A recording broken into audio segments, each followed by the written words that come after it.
올바른 신앙생활의 기준이 뭔가 저는 많이 생각했습니다. 방언 능력 행하는 분들도 있고 한데 그게 안 되었습니다. 필요 없다는 말이 아니라 그거 하는데도 나중 보면 무너지는 것을 봤습니다. 그런데 어느 날 제게 큰 충격의 역사가 일어났습니다. 예수 그리스도로 인생 결론 난 거예요. 성경 많이 아는 것이 나쁜 것은 아닌데 중요하지 않은 것을 붙들었다는 거예요. 저만큼 많이 암송하는 분은 없을 거예요. 제가 가장 오래된 장로라고 기억합니다. 직분 가지고도 내 인생 문제가 해결 안 된다니까요. 언제 끝났느냐? 예수가 그리스도 살아계신 하나님의 아들, 이 사실이 체험되었을 때 그게 깨진 거예요. 제 목회 방침이 뭔가? 은혜교회 와서 언약 되신 그리스도 한 분 깨닫게 해주는 것이. 그래서 설교하기 전에 늘 신앙 고백합시다 그럽니다. 하나님 주신 언약 놓치고 마귀 말을 들어 하나님 떠나니까 마귀의 종이 되는 겁니다. 무슨 수준 낮은 얘기하느냐 할 겁니다. 아주 무식한 신앙생활이에요. 성경은 하나님의 나라에 대해서 말씀합니다. 말씀이 육신이 되어 우리 가운데 거하심에 우리가 그 영광을 보니 아버지의 독생자의 영광이다. 여러분 보고 착해라 열심히 하라고 얘기합니까? 아니에요. 그리스도 한 분 제대로 깨달은 거예요. 만일에 이거 잘 안 들린 사람들은 아직까지도 그리스도께 초점돼서 선포된다는 것을 알지 못하시는 분들이에요. 계속 그리스도 중심으로 메시지가 선포되어야 됩니다. 이게 안 되면 아무리 감동 지식적 유익한 설교라도 내 영적 문제는 해결 안 돼요. 불신자는 귀시에 충만 체험되고 있습니다. 근데 성도는 예수 그리스도의 지식만 가지고도 왜 안 되느냐고 얘기합니다. 지금 나와 함께 나를 인도하시고 내 기도에 성령께서 역사하는 걸 체험하시길 바랍니다. 언약 붙든 신앙생활은 요셉처럼 노예를 가도 어느 날 거기에서 증인으로 서는 거예요. 포로로 붙들려가도 왕 앞에서 담대히 왕 대신 그리스도를 설명하고 속국이 되어도 상관없습니다. 흩어졌는데 돈이 기준이 아니고 성령께서 함께 하시면서 하나님 나라 이루어지는 그 성취 속에 있는 것입니다. 그러면 그리스도 알게 하는 것이 가장 중요한 거예요. 모든 것 깨닫게 됩니다. 얼마나 그리스도를 모르는지 말씀하는 거 들어보면 상관없습니다. 그리스도를 모르니까 전도 선교에 늘 방해되는 체질들을 갖고 있는 거예요. 가장 중요한 것은 풍습이 아닙니다. 이 복음이 증거되고 생명 살리는 것입니다.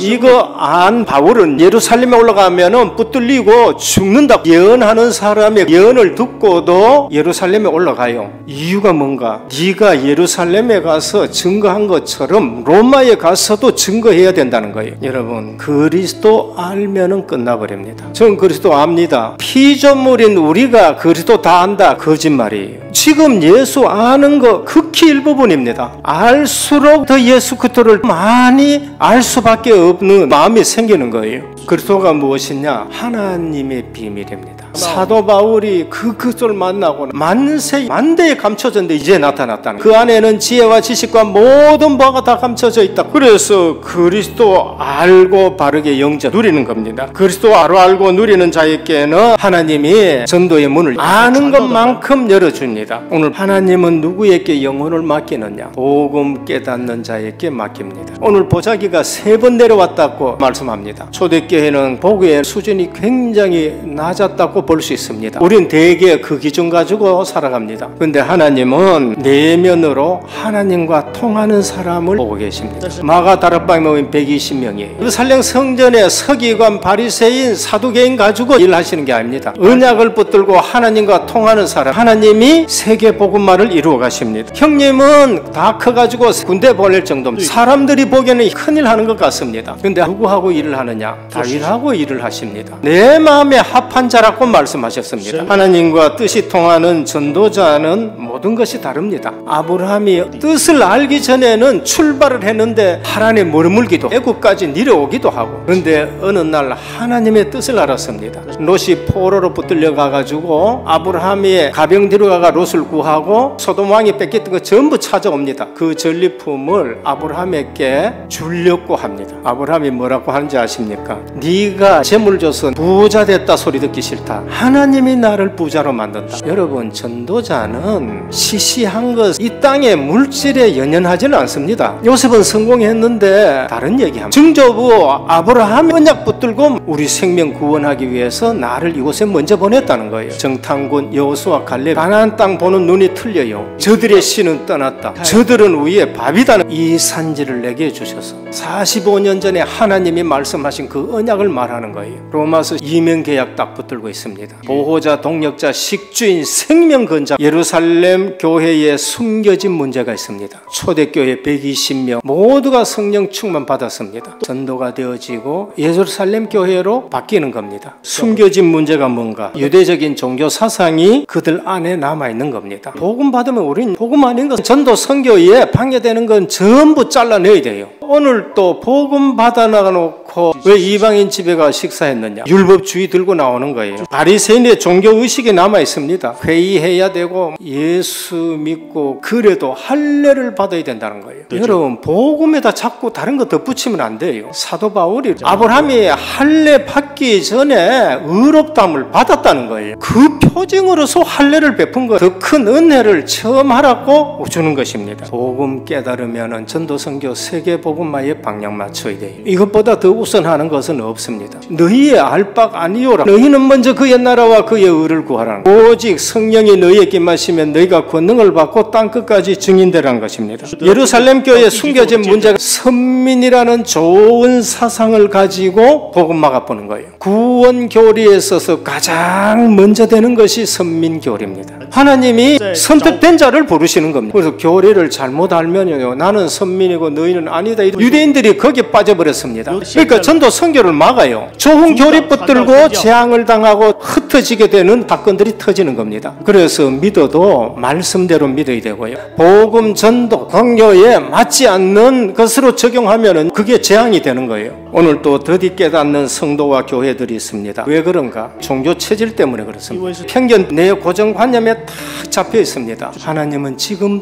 또 말씀을 이루고 있습니다. 그래서 우리는 구원받았다. 말씀이 양식이 돼야 되는 거예요. 언약을 붙들고 살아가야 됩니다. 우리 기도에 하나님은 지금 또 응답하고 계셔요. 아는 사람은 정시기도 속에 들어가면 24시 기도, 그 삶의 25시의 역사가 나타나는 거예요. 어느 날 그것이 영혼과 관계 있는 일들이 되어집니다. 그 인생 작품이 되는 거예요. 지금 또 구원 사역 중심으로 역사를 움직입니다. 진짜 복음 깨닫는 성도 한 사람 중심으로 움직여진다는 것을 보게 되는 거예요. 그런 인물이 일어나야 다니엘처럼 임금 앞에 가가지고 당당히 역사 설명할 수 있습니다. 믿고 기도하면 그 사람에게 불가능한 일을 할 수 있도록 시공간 초월하는 역사가 일어나는 것입니다. 이 아는 사람은 엎드립니다. 그래서 기도하라는 거예요. 메시지가 이해돼야 됩니다. 이번에도 망대를 세우자라는 말씀이 믿음의 주요 온전하게 하시는 예수 바라보면은 망대가 세워집니다. 그거 놓치면은 사단이 세우는 망대에 계속 쓰임 받습니다. 무슨 망대를 세워야 되느냐? 우리 안에 보호자를 향하는 망대를 세워야 돼요. 교회의 망대를, 이 지역의 흑암이 완전히 물러가는 빛의 망대, 땅끝까지 가서 망대 세워라. 영적 시스템의 망대, 곳곳에 지교를 세워야 되는 겁니다. 나의